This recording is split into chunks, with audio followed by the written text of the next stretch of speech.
than intelligence. There's grit. There's oftentimes empathy needed. There's other varieties of IQ, emotional quotients, emotional intelligence. There's so many other things, strength, adaptability, that are necessary to make something happen in the world besides IQ, besides intelligence. And so among those people who like to think a lot. This is Michael Ring. I'm a cattle and crop farmer from Northern Illinois, and you're listening to the Vance Crowe Podcast. Welcome back to the podcast. I'm glad you're here. Today, I sit down with a technological guru, one of the great minds of our modern age, Kevin Kelly, one of the co-founders of Wired Magazine and the author of many, many books about the future of technology. I had a chance to interview Kevin based on a new book that he's put out about little idioms, little pieces of wisdom that he's captured along the way. And when I first opened up the book, I didn't know what to expect. But as I read through it over 2 evenings, I found myself wishing it was even longer, because he has taken so many of the experiences he's had throughout his life and he's distilled them into 2 or 3 words or sentences, and it is a fantastic read. Kevin is doing a book tour, and I happily signed up to record an interview with him. This is a little out of the norm for me, but the reason I did it was because I have so much respect for Kevin Kelly's work, for some of the ideas that he's put out there, and really just an opportunity to talk with an extraordinary human being. We're going to get to that interview in just a moment, but this weekend I had a chance to interview 2 people that had worked on their lives. They were intense professionals that had both developed careers while also having children. And one of the things they said to me on the way out the door was, man, the experience itself was just so profound. Even if we didn't get the recording, the opportunity to sit down and reflect on what we've done was great. I loved the interview. They looked over at each other and would talk about what they admired in what the way the other was a parent and a professional, things they had noticed, what had drawn them together. And it was a really profound experience. But in addition to having the experience, they'll be getting a video recording of that experience so they can pass it on to future generations. Their grandchildren and great-grandchildren will now get to know the stories, where they came from, and the lives they led. They are really excited to get it, and I am so proud to be delivering it. If you are interested in having me sitting down with your loved ones, your parents, your grandparents, go to legacyinterviews.com to find out more. All right, without further ado, let's head to this awesome interview with Kevin Kelly. Kevin Kelly, welcome to the podcast. I am privileged and honored to be here. Thanks for inviting me. I'm really looking forward to this conversation. So why is it that you think optimists are the ones that determine the future? Because we have made our world so complicated and complex. The new things that we're making and headed towards are so complicated that we are not going to be able to make them inadvertently or accidentally. And it requires us to imagine them first, to see them, and to believe that we can make them and make them happen. And so if we look into the past, all the things that we are surrounded ourselves with today that were complicated and good, there was somebody back then who, against all odds, believed that this was possible and would work, even though it was improbable and unlikely. And many people probably thought that it couldn't work. Most people probably did, or even believed that it was possible. So our present is formed by optimists of the past, and it's going to be optimists today who are going to shape our future, because they're the ones who are imagining it and believing that it's possible. I think you have a pretty unique view of the future. You started Wired Magazine. You've written many, many books on technology, what it wants, kind of where the future is headed. Are you an optimist naturally, or do you choose to be an optimist? I would say have a sunny disposition, but actually I have deliberately chosen to become more optimistic as I get older. I believe optimism is a skill besides a temperament. It's primarily the kind of optimism I'm talking about is a skill that you can get better at, that we can choose deliberately.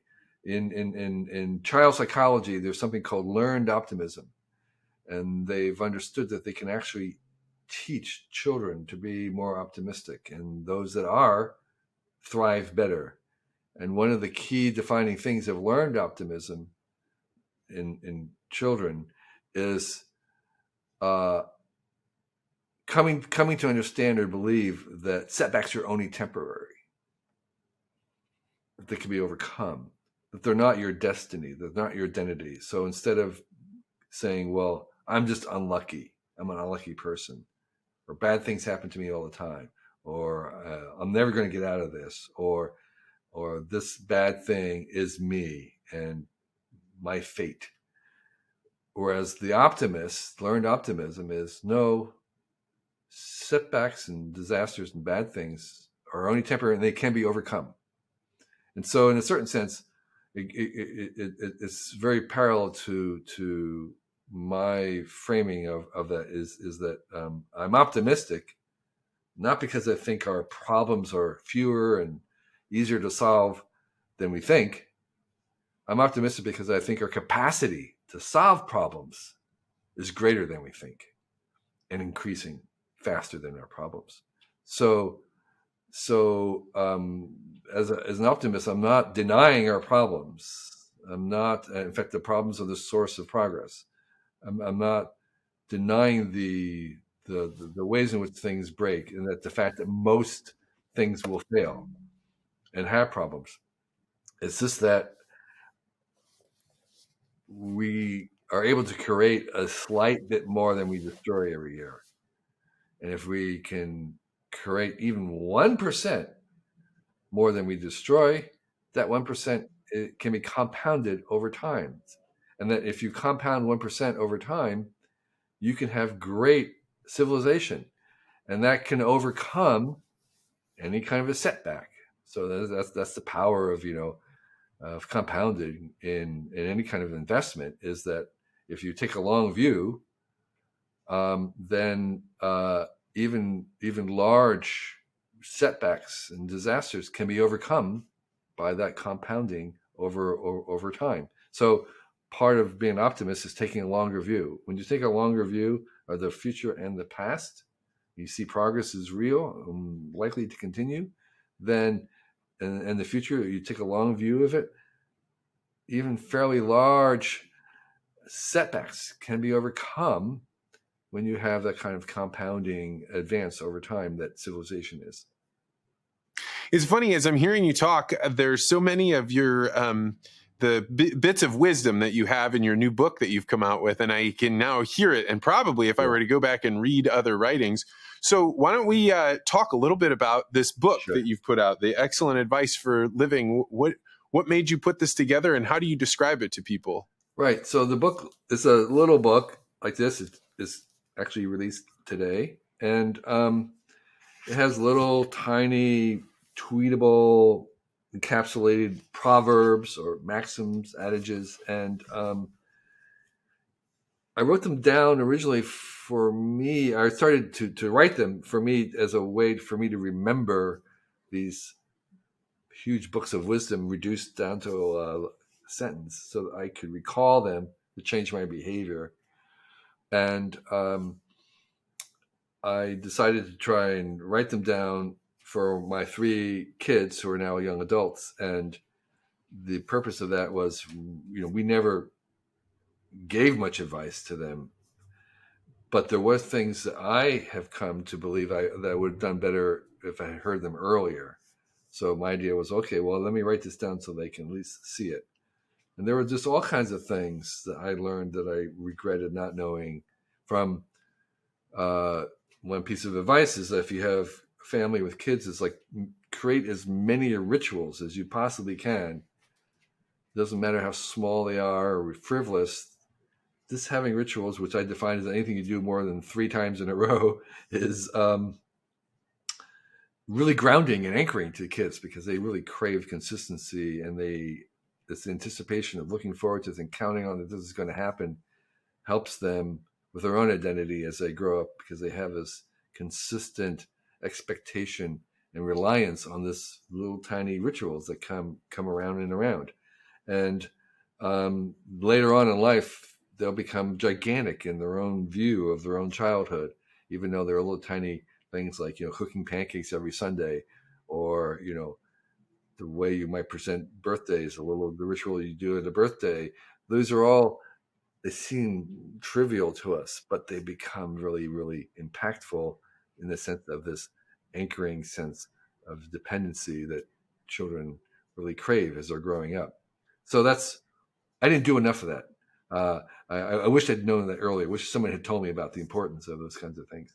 And the same thing about outsourcing things. I was a kind of a hippie do-it-yourselfer, really believed in the value of making and doing things myself. And it took me a long time to realize the tremendous value and leverage that outsourcing as much as possible, the kind of stuff Tim Ferriss talks about, where you are hiring other people to do things. And often those people are even better than you, and the time equation makes total sense for you to do that. And not only that, but you can accomplish things that you can't do on your own. You can hire a programmer to make a website. Okay, you don't have to make it yourself. So that was kind of a new idea for me. I didn't get involved. I was involved in the very early of the internet, but I didn't do any startups, because I said I can't program. It never occurred to me that you just hire someone to program. Okay, so because I thought that you have to do it yourself, and that knowledge about the fact that the only scarcity that we have today in this world of abundance is our time. And therefore, the highest leverage thing you can possibly do is to pay someone else's for their time, to take their time for your project. That's incredibly powerful. They're going to spend their scarce time on your project, and all you have to do is give them money. Oh my gosh, what a bargain. And so this idea of leveraging other people's expertise and willingness to work on something that you're doing, I just was really slow, and I just wish someone had kind of took me aside and given me that counsel long ago. One of the things I noticed while reading this book, first of all, when I opened it up, I had no idea. I thought it was going to be a chapter book. So I was preparing for a really sitting down in a long read. But there was something really powerful about these small pieces of distilled wisdom. There seemed to be a level of authenticity and vulnerability in it, because it really seemed like these were things that were lessons that you would only learn the hard way. Yeah. And that was one of the filters of doing these and collecting these, is I really wanted to be sure that I stood behind it, that it was like that I truly believed this, that I had experience with this, that wasn't just a kind of a cliche, that it's like, and I really tried, and to be fair, a lot of this wisdom is ancient wisdom from the Stoics, from Confucius, from the Bible. These are things, a lot of it is not new, but I try to put it into my own words, for one thing, to make it kind of contemporary. And secondly, if at all possible, for me, the best ones were slightly surprising, or there was an element of unpredictableness in it. So I was saying it in a kind of a surprising way. And so I spent most of my time removing words, trying to reduce these whole books and stories to one sentence. And most advice books use stories as a way, and stories are incredibly powerful. They're very, very effective. As Einstein said, we're not really made of atoms, we're made of stories, or something like that. And so stories are a great way, but I'm not a very good storyteller. And this caters to my strength, which is I like to write telegraphically and to reduce things to their essence. It's almost like a poetry in that sense. And so this was what only I could do. And that's one of the bits of advice in the book is don't aim to be the best, aim to be the only. And so So this was something. I'm not good at stories. Many other people can do stories. They'll do books of advice with stories in them. I'm going to do a book of advice that has telegraphic proverbs in them. Yeah, that's so when I'm not using the studio for the podcast, what I do is I have people sit down with me and we record their life stories and their wisdom to be able to pass on to future generations. And I found what you were saying with the distillation, like bringing them all the way down to its core elements, being really valuable, because many of them were things that I would be like, oh my gosh, I've felt that before, or Yeah. I've even thought it, but I've never distilled it. And Right. like the act of writing it down seemed to be really valuable. Yes, you're exactly right. And that's what I would try and do is I would start with something that was big and amorphous. And it's like, and I would work and rework and go around and around saying, can I reduce this even further with a turn of phrase that would encapsulate this in some ways? And that encapsulation for me was actually practical, useful, because I would repeat it to myself to remind myself. These are really reminders, is like how I think of it. Most of the great important knowledge in this has been already been said, but nobody was listening, so we have to say it again. And I'm telling myself this in some way to be able to remind myself of this, to change my own behavior with this constant reminder, so I can say it in a way like whatever there might be, like rituals. Okay, right? It's like, and now I have grandchildren, so telling myself make as many rituals as possible because it's anchoring. And so these are just ways that I think they also transmit well. They can be transmitted on social media. You can forward it to someone, and it can have some impact on them because it's in this kind of bullet form.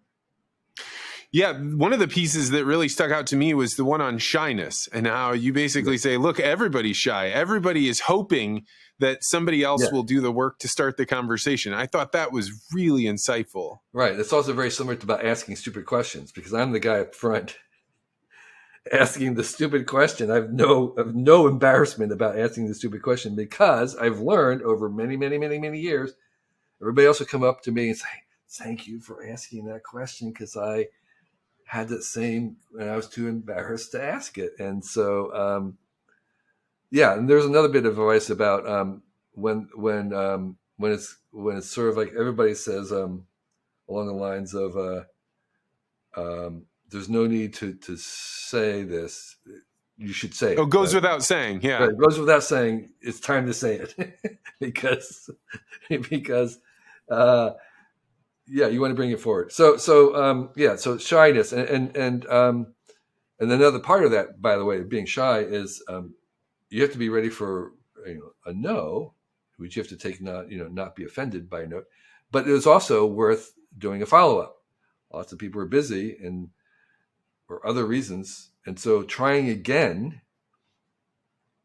You also shouldn't be shy about trying again, because and I'm speaking from somebody who gets a lot of incoming, and there's just sometimes when it gets lost. I forget. I'm meaning to respond, but I don't, and that second polite follow-up will often get me to answer because I'm busy. And so so not only be shy for the first asking, but don't be shy about a polite second try. Yeah, I feel like that's one of those things that when you're a young person, you're like, oh, they thought about this, they told me no, or they ignored it. And you just, like, as a young person, if nobody tells you, like, you don't have any idea how busy a person can be. And it's very easy for these things to just slip by them. Right. But I really did quite enjoy your book. One of the things that struck me was the idea of the creator's mind has to be away from judgment in order to be able to create.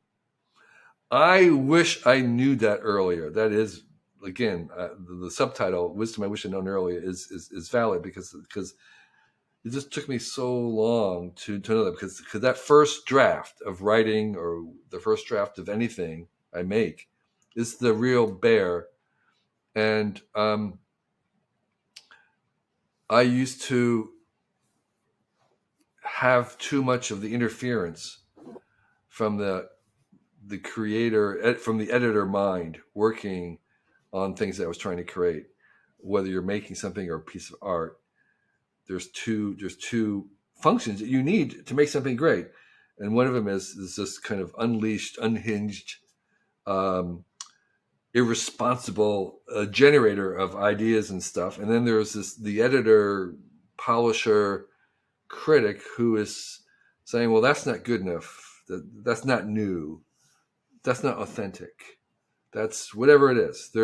It's a valid, necessary step, but you don't want it too early. You don't want it to be present while you're trying to generate it in the beginning or in each round. And you have to learn to separate those functions in that process of creation. And that was, again, no one had ever told me that, but that was something I had to discover, something that many people who are creative know, and some now teach, is that separation of those functions. And so now when I'm writing whatever it is, a common prompt or exercise is that you write without stopping. You write until you can't go, and you don't edit anything as you're going forward. And most of it will be thrown away minutes later by the editor function. You're saying that's terrible, but there is one or two bits that you can save. And the same thing with you doing art. You're generating lots and lots of stuff, and then you follow that phase with the more critical phase of tweaking it, redoing it, eliminating part of it, cutting it, cropping it, all kinds of stuff. And the same with photography or making a wooden bench or furniture. It's the same process. And I'm thinking too, it's also true when you're innovating in an entrepreneur thing. You've got ideas and stuff, and so you want to separate that function of it. And it's very, very powerful if you can. Yeah, I feel like that's true with friends, right? You have friends that may be much better editors than they are creators. And if you put yourself, if you're trying to create and you share your ideas with the person that is good at correcting, but maybe not good at thinking, that seemed to be an important step in that. Absolutely. And I've become a really big believer in writing out loud in that sense of sharing things early in that process. But they can't be present at the very initial stages. It'll kill it. So that's what I'm saying. You have friends, but you want, and this was the genius of the Skunk Works. The Skunk Works that was originally done by Lockheed, where they would take a group, try to make a new product, and they would separate them from the rest of the organization. And it was called Skunk Works. It was a little off to the side, and they were protected. And that was because in the beginning, when you had that genesis, you don't want all the other corporate pressures of the bean counters and accountants and people telling you no, and the salespeople who all have valid criticisms about why this should be this way or that. You don't want them present in the beginning. It's too delicate. You want to have that period where you are unleashing and you're being truly, truly creative and innovative. And you want to get enough of that going so that it could withstand and be subject to that inevitable critical process that you would have to get something out in it. So you can't release something without that, but you just want to delay that and separate that from this other function. So you have a very interesting balance between technology and the creation of it, and also art and photography. One of the things that you wrote that I still remember vividly the first time I ever encountered it was 1,000 True Fans, where you discuss like how the creator economy can empower people. Mm-hmm. Like how did you talk a little bit about the 1,000 True Fans and kind of what happened when you put that out into the world? Yeah. So just to summarize very briefly, it says that traditionally creators would aim to have blockbuster bestseller hits, have millions of fans, with stuff that publishers and studios and labels would put out. They would produce it, and the labels would distribute and sell it and market it, and you'd have these really large fan bases. And that was seen as the success that you were aiming for. And it occurred to me from the technology that was developing with internet and then social media that you could have a different definition of success, which is that if you had direct contact with your customers or audience and you got the entire amount that they were paying for the stuff that you produced, then you needed a far, far, far less number of them. And I did kind of a back of the envelope approximation saying, well, if you could get $100 from your truest fans, the fans who are completely nuts about whatever it is, and they would buy the paperback softcover and the Kindle version, they would buy the box set, they would drive 200 miles to see you play, they would do anything. Your true fans, if you had 1,000 of those true fans and paying $100 a year, then you'd have $100,000 a year, which was, kind of a living, not a fortune, but a living. So that was the idea. And there's a lot of caveats to that. The caveats are, of course, like if you're not a single person, if you're a duet or something, you have to multiply by more, 2 times.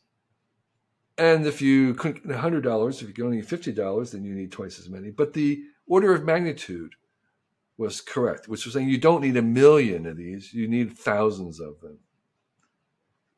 And the other caveat, though, is that tending to the fans is almost a full-time job itself. It's a lot of work. And not only that, not everybody may be suited for it. And not only that, there are some artists who just don't want to deal with it for a number of reasons. They just want to create.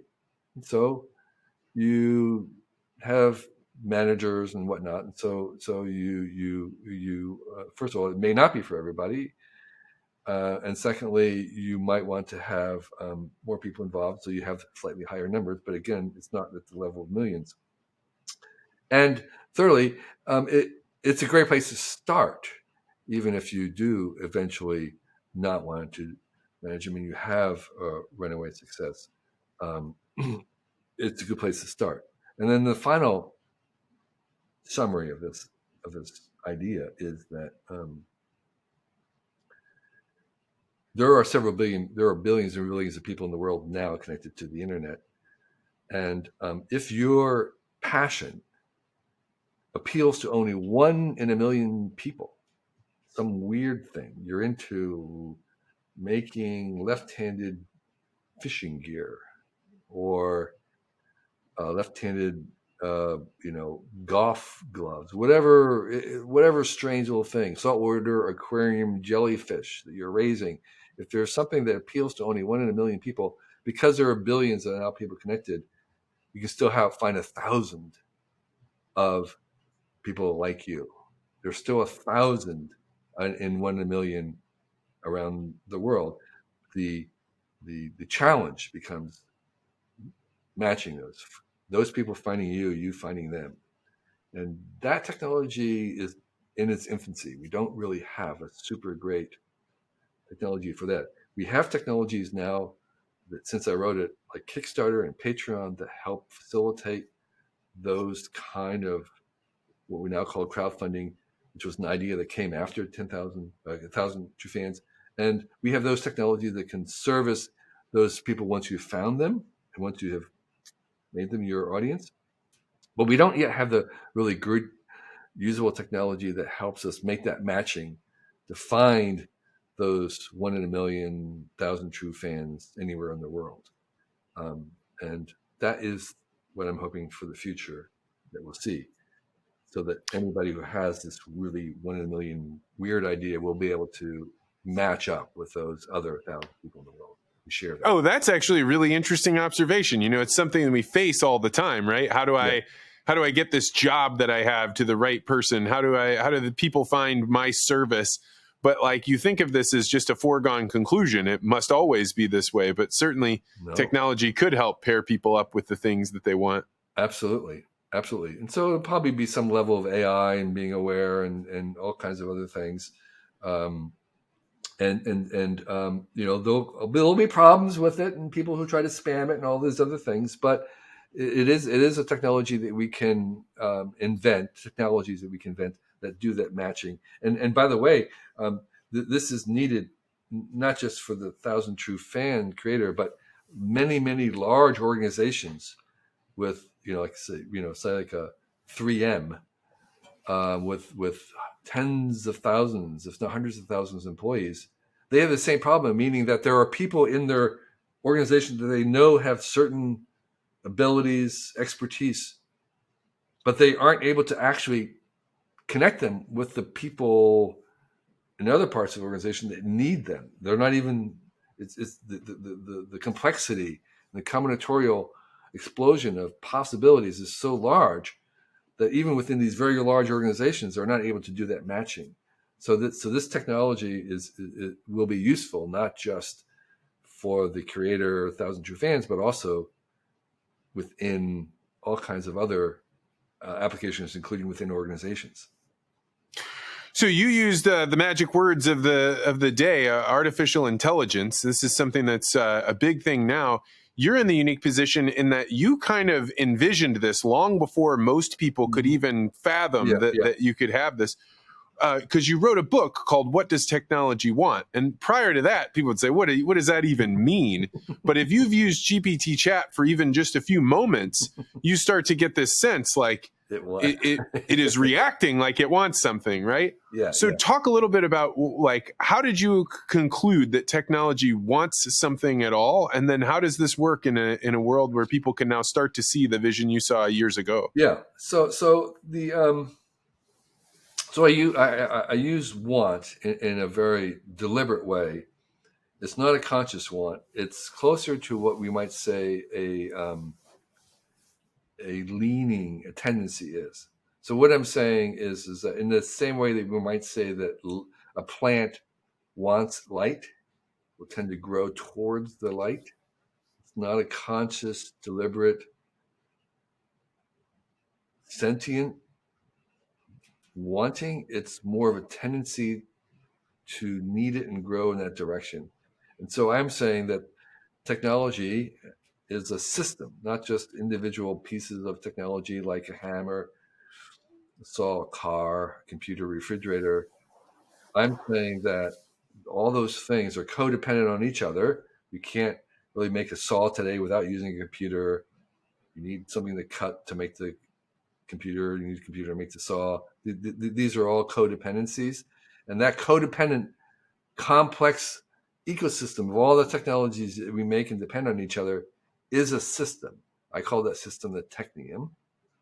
This system, like every system in the universe, has its own biases, tendencies that it kind of recurring. They call them strange attractors, things that it kind of tends to want to do because it's a system. That's what systems do, is they have systematic tendencies. And so I'm asking, what are the tendencies of this system of technology? And those tendencies are independent of our own agenda, our own desires. The thing wants to do certain things because it's capable of that and not capable of other things.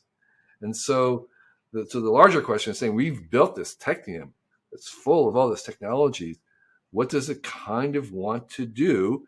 We should know that because it's going to want to tend to move in this trend, this direction, whether we want it or not, just because it's this large system. But even though it has those tendencies, there are so many other aspects of it that are under our control, that do respond to our choice. So I would say, in a certain sense, that once a planetary civilization invents or discovers electricity and they make sound speakers, that they're going to have telephones. Okay, so any planet that has electricity, telephones will become inevitable. Some telephones at some capacity. The iPhone is not inevitable, but telephones are. Chat GPT may not be inevitable, but AI is in some form. And so the general form of these things at the high level are inevitable, but the character of the AI, who owns it, who governs it, what's it regulated, is it open sourced or closed, is it commercial or nonprofit?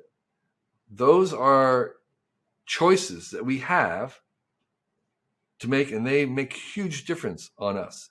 So we'll have AI, but the character of the AI and how it's governed, how it's regulated, how it's developed is something that's totally under our choice. And we can decide collectively one way or the other. And so while we have no choice that AI is coming, we have a lot of choice about the character of the AI and how we use it. So I think that's what I mean by the technology wanting certain things. In that regard, if you think about different civilizations or different cultures right now, all working on AI for their own ends, to me, it seems like we're in a nuclear arms race, that there'd be no way to stop at this point, because even if you decided in the United States we're going to regulate it, then people in China or Russia or somewhere else would all have that. So to me, it's hard to imagine that we could come to some consensus about what we're going to do about this, because somewhere someone is going to allow it to run wild and free. Right. So that is true. But there are uses that we have collectively, as a species, currently right now, we have decided on certain things that we're not going to do, like we're not going to use chemical for warfare weapons. So there are things that we can agree on, and without them, there would be an arms race, right? And so we are capable of overcoming arms races. We have, believe it or not, we have some weird agreements about nuclear weapons. So it's not totally out of control. So we can collectively agree on things to prevent arms races. The question is those are probably fairly restrictive. So um, there's plenty of weapons still being made. If we were really sane as a civilization, we would outlaw all weapons of war. We would eliminate war completely. But we're not up to that point yet. So I think in terms of AI, I expect that there will be some kind of regulations, and I hope actually that we regulate the weaponization of it. I think there are some kinds of AI weapons that we probably will have and maybe should have as an interim period, and there's other kinds that I hope that we don't allow, that we kind of agree that we're going to outlaw. And that's one of the questions we have right now that we haven't agreed on. And one of the places I do worry about is like cyber conflict, cyber war. We have no agreement on what we allow in cyber conflict. It's like, is it okay to take down someone else's hospital system in the cyber war? Can you? What about interfering with the water system or the power system? Is that permissible on this planet? Okay, when we don't have those kinds of agreements right now, and we don't have agreements about to what extent would we allow AI to be weaponized, beyond to even kind of like robot soldiers. And so I think it's the larger point is that we do have choices in this. So even though these things are inevitable at the higher level, we have a choice about those kinds of things. So you've put your ideas, so many of your ideas, into writing that I can now go to. In fact, I did before this interview, and go to Chat GPT and talk with it about you, right? And you've taken and distilled your wisdom and put it in there. Right. What do you think the distant future looks like when we think about like being able to go to a chat bot and be able to have discussions with you, maybe after you're gone? Yeah. I would welcome that. I think the future of the chat is a really interesting question. So by my own version of the story of where we are right now is the current AI that we are experiencing. The capabilities have been present for a while, for some years. The capability to kind of like generate answers, to generate images.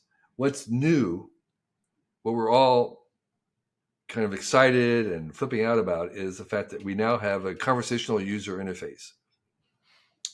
We now have this conversational user interface that we can converse with it, and that we can make a image by having a conversation about what images that we want. We can have a synthesis, a summary by having a conversation, and that conversational user interface is going to migrate to almost everything else. And that feels very similar to me to the excitement that we had back in the early 90s when the graphical user interface came along to the internet. So there was the internet, which was running for decades. Nobody was really interested in it. It was teenage boys and bulletin boards and that kind of stuff. You had to use command line code to enter it. And then the moment the graphical user interface called the web came, it just exploded. It was just, we're off to the races. Everybody was joining. It was just fabulous. So that graphical user interface made all the difference to the internet. And now we have this conversational user interface, which is going to make all the difference to AI. And the question is like, well, how far can that go? And so the AIs right now will also, just as the conversational interface gets better, so will the AIs over time. And the question is, and there are some issues with them right now. The reliability of them, they tend to hallucinate, to make up stuff. So we are going to have to figure out how to distinguish it. Sometimes when they hallucinate is what we want them to do, to imagine things that we can't. And other times we want them to be very truthful and reliable. And so we are going to have to devise tools to deliver what it is that we want. We're going to have to tell them, no, look, tell me, just give me the correct answer, the truthful answer. Other times you'll say, make up something crazy, imagine some other version of the world that doesn't exist. And so we'll be able to do that, and it will become more reliable. And I think for somebody that hasn't used GPT chat, it's kind of hard to imagine what you're saying, but you can go to it and ask it some problem or give me some thing that happened in history.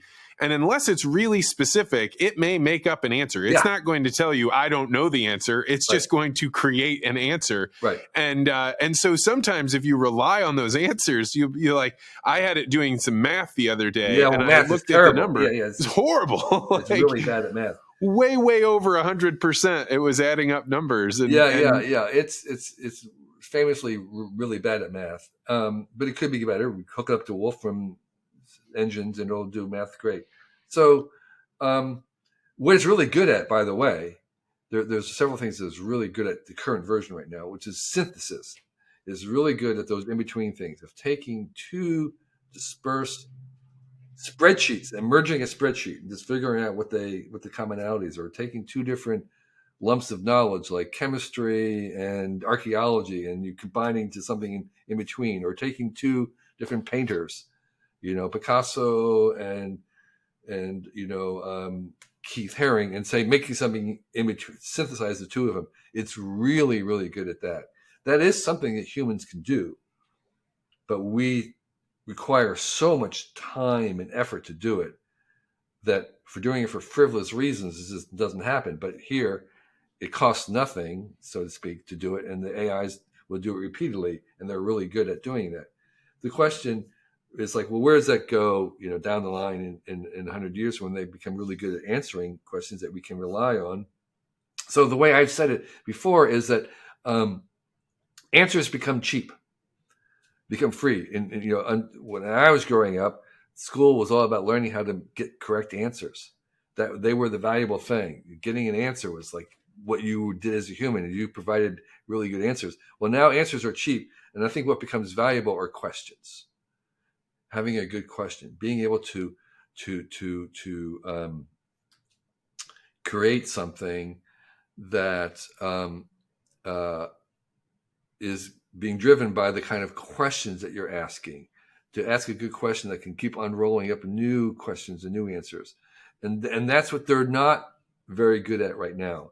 What they have been trained on, the models, whether they're visual or musical or textual, they're trained on all of humans, the best and the worst, and they tend to produce the average thing. They're autocomplete, meaning that they're going to give what they expect the normal average human would produce, even including that synthesis. They're producing something that is taken from what's known.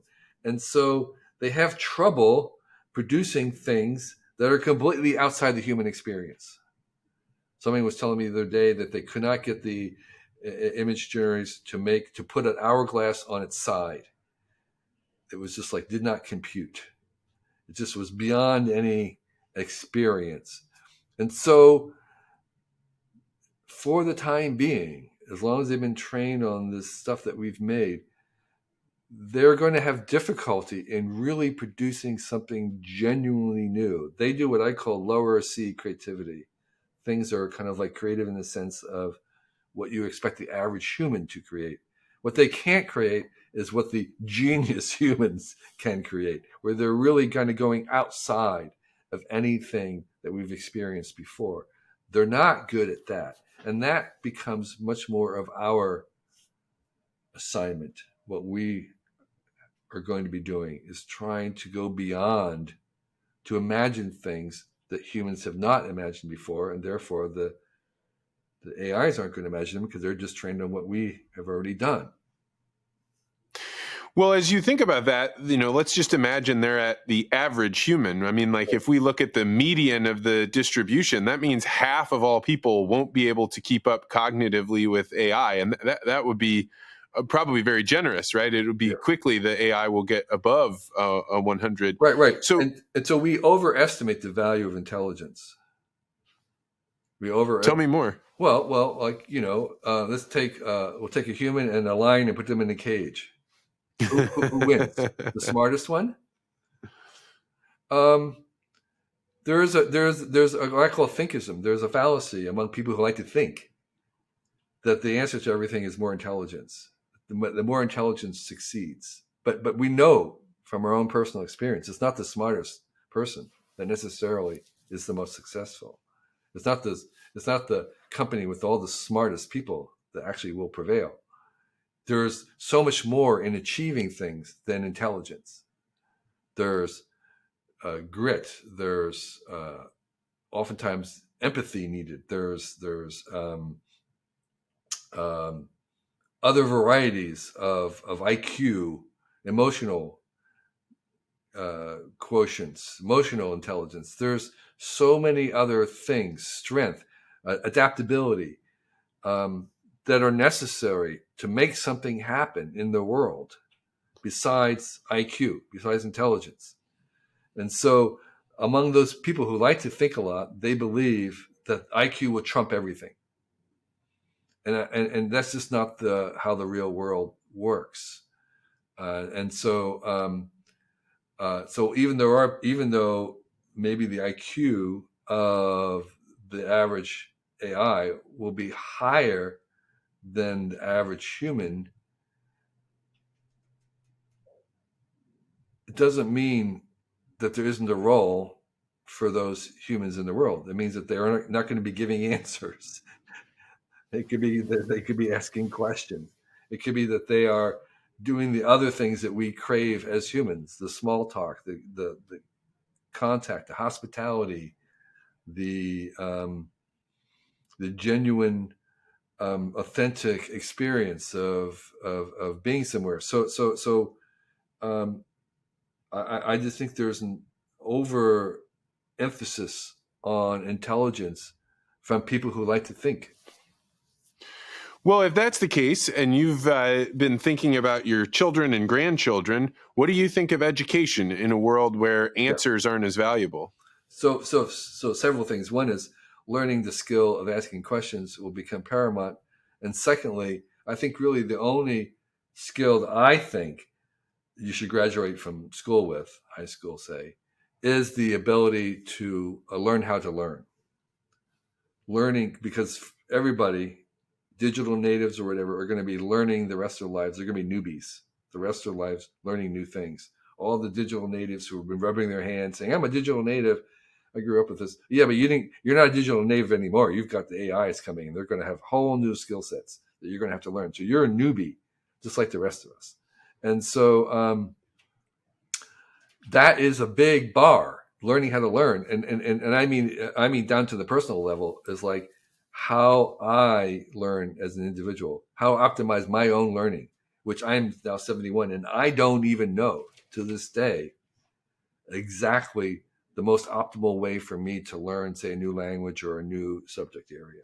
Like, how much repetition do I need? How much sleep do I need between intervals? How much rest do I, and how much am I more audible versus visual, you know, versus kinetic? Like I would like to know that. I wish that I would graduate with the help of all the teachers and testing and stuff, so that I was fully aware and could improve my ability to learn on all different kind of contexts. And I would say, here's the language. Here's what I need to do to optimize my learning about this, because I've already been trained to learn how to learn.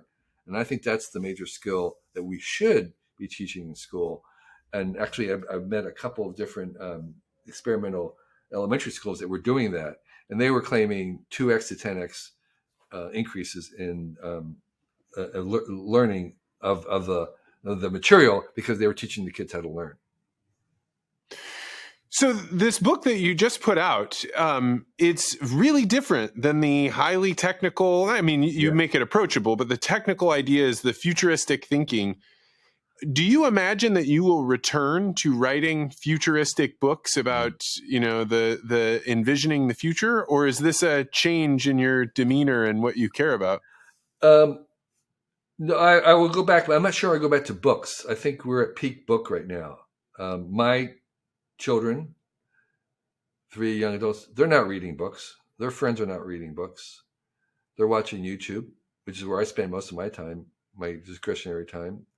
They're watching videos. So we've moved from being people of the books to being people of the screen, and this information is also on the screen, and that's sort of where it's really native and really where it's best. But this is a very, very handy little way to gift it. And so the thing I'm doing next is probably not going to be a book native. It may turn into a book at something, but it's probably be much more screen oriented to begin with. And I don't know what exactly that is. And that project that I'm working on is the 100-year desirable future. I call it Protopia. It's a future in 100 years full of all this high technology, the AI, the genetic engineering, the monitoring, all this stuff that we're making. And it's a world that I want to live in. It's a world that other people want to live in. Say, oh yeah, I want to live in that world. That's very, very hard to imagine. It's kind of like a highly improbable world, and therefore hard to imagine. But that's what I'm trying to do is to imagine it so that it has more of a chance of actually happening. This is the root of optimism: is to describe and imagine something, and then to believe that we could make it. So it's not a prediction in that sense. I'm not predicting it. I'm just trying to imagine it as a possible goal to work towards. What have you done to be able to keep your imagination so flexible and pliable and open? It is a skill that you can get better at. And I think there's a bunch of different exercises, but we're going back to the kind of divorcing the creative mind from the editors is you have to allow yourself to have a lot of stupid ideas. You have to be willing to say something stupid. And Brian Eno and I, who work on these sometimes together, we talk about unthinkable futures. So one of the tricks is to start with things that seem unthinkable, and then to kind of work back from that to things that are more plausible. But it's kind of like using AI in a certain sense to put you somewhere that you could not expect it to be, and then kind of work back to something that's more reasonable. So there's exercises that brainstorming sessions and scenario sessions we can use to help liberate it. But the main thing that you have to overcome is to forget what the future should be or is expected to be, to forget what everybody knows, to forget all the expectations. And that is so hard because these things are kind of unconscious and they're kind of built into us. And so we always kind of expect the future to be reasonable, but we can tell from today it's not at all reasonable, right? Who could have guessed? And so you have to kind of get in a state where you allow yourself to be kind of unreasonable and to imagine those things, most of which will be totally wrong, most of which will be totally useless, but you need to have those to generate the few that will be useful. And so it's that kind of playfulness that you need to cultivate, the kind of childlike innocence of like where you're kind of beginner's mind and you're kind of maybe going back to first principles and working from there, which is really, really useful for any kind of business and any kind of entrepreneur of kind of forgetting what everybody knows. It's the one. The imagination is the one thing in life where you really pays to forget what everybody else knows. Most of the time, by the way, what everybody knows is usually true. I just want to emphasize that. Most of what everybody knows is true. So there are times when you want to forget that, and that's when you're working with the imagination. Well, Kevin, to finish out, one of the questions I asked during my legacy interviews, and I think you're in a good position to answer this, is, as you look back on your life, what was one of the most difficult lessons to learn that was the most valuable to know? Yeah, that's a really good one. It took me a long time to arrive at this little bit of advice in the book, which is don't aim to be the best. Aim to be the only. And that came through my experience at Wired, where I was trying to pitch stories to writers and nobody thought were valuable. And I kept trying and trying. And eventually I realized that those were the ones that I had to write because nobody else would do them. And they turned out to be my best ones. And so the idea of trying to give away my ideas all the time in the hope that somebody else would steal them and do them, because I only want to work on the things that only I can do. And when you're doing that, when you're working on something that only you can do, it's really wonderful because you don't have any competitors at that point. That was Wired. Wired in the beginning Wired was very, very difficult to sell. It seems inevitable now. It seems easy, but it was like impossible at the time. It was very improbable. There was no consumer lifestyle magazine for technology people.